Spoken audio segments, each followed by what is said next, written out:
Que se passerait-il si le plus grand pays de la planète décide qu'il a besoin de plus de territoire et de pouvoir? Il se pourrait que la guerre soit déclarée pour ça. Quel pays la Russie pourrait-elle envahir en premier? Quel pourrait être le plan d'attaque? Et quelle est l'arme la plus dangereuse que possède la Russie? Voici Et si, et nous nous demandons ce qui se passerait si la Russie déclenchait une guerre. La Russie occupe déjà 1 sur 8 de toutes les terres habitées de la planète. Et maintenant, elle a un œil sur l'un de ses voisins européens, l'Ukraine. Historiquement, l'Ukraine et la Russie sont déjà entrées en conflit. Plus récemment, la Russie a annexé la péninsule ukrainienne, la Crimée. Ensuite, elle a soutenu une rébellion séparatiste dans l'est de l'Ukraine. Maintenant, la Russie ne veut pas que l'Ukraine se rapproche de l'OTAN. Elle souhaite même que l'OTAN quitte l'Europe de l'Est, tout simplement. Et même si la Russie n'est pas membre de l'OTAN pour prendre des décisions sur de telles choses, avec l'une des armées les plus puissantes du monde, elle peut se sentir capable de jouer selon ses propres règles. Bon, revenons un peu en arrière. Tout d'abord, vous vous demandez peut-être ce qu'est l'OTAN. C'est l'organisation du traité de l'Atlantique Nord, qui compte actuellement 30 membres. Les États-Unis, le Canada, les Pays-Bas, le Royaume-Uni et la France en font partie. Le but de l'OTAN est de maintenir la paix et de s'assurer qu'aucun membre de cette alliance ne soit envahi par une force militaire internationale. Comme lorsque la Russie a pris la Crimée à l'Ukraine. L'Ukraine n'est pas encore membre de l'OTAN, mais elle a manifesté son intérêt à le rejoindre.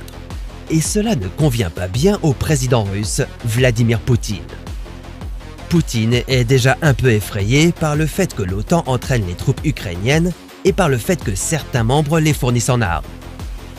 Il a donc décidé de recourir à une bonne vieille méthode de persuasion. Il menace de déclencher une guerre. Avec un budget de défense de 42 milliards de dollars, la Russie investit beaucoup d'amour et d'argent dans son armée. L'armée russe compte 3,5 millions de recrues. Elle dispose de plusieurs chars, environ 13 000. Aucun autre pays au monde n'en possède autant. La Russie possède également 27 000 véhicules blindés et occupe la première place mondiale avec ses 4 465 canons d'artillerie. Puis, il y a aussi les armes nucléaires russes dont il faut s'inquiéter. Au total, elle en a 6 257. Elles peuvent être lancées depuis des avions, des sous-marins ou des missiles. Mais si la Russie décide d'attaquer, il est probable qu'elle ne commencera pas par la terre.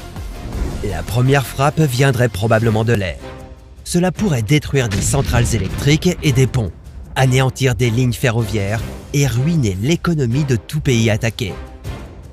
En plus de ça, la flotte navale de la Russie est absolument incomparable. Ces sous-marins à propulsion nucléaire stationnés le long d'une côte pourraient constituer une véritable menace pour quiconque envisage de les affronter, en fonction du pays visé, bien sûr. Si la Russie attaquait l'Ukraine, l'OTAN répondrait probablement par de lourdes sanctions économiques. Mais la Russie a ses propres alliés. Elle fait partie de l'Organisation du traité de sécurité collective, ou OTSC.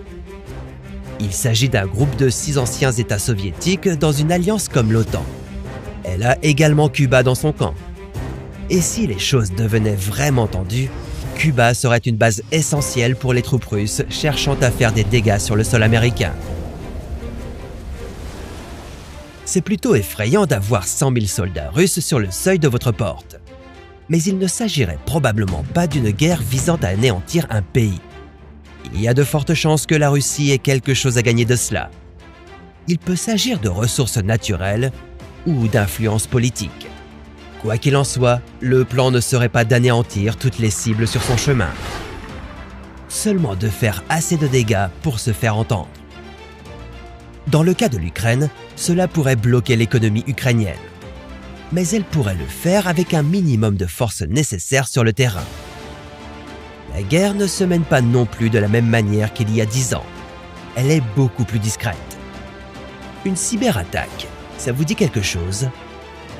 Et si vous vous inquiétez des armes nucléaires russes, j'ai peut-être une idée pour en débarrasser le monde.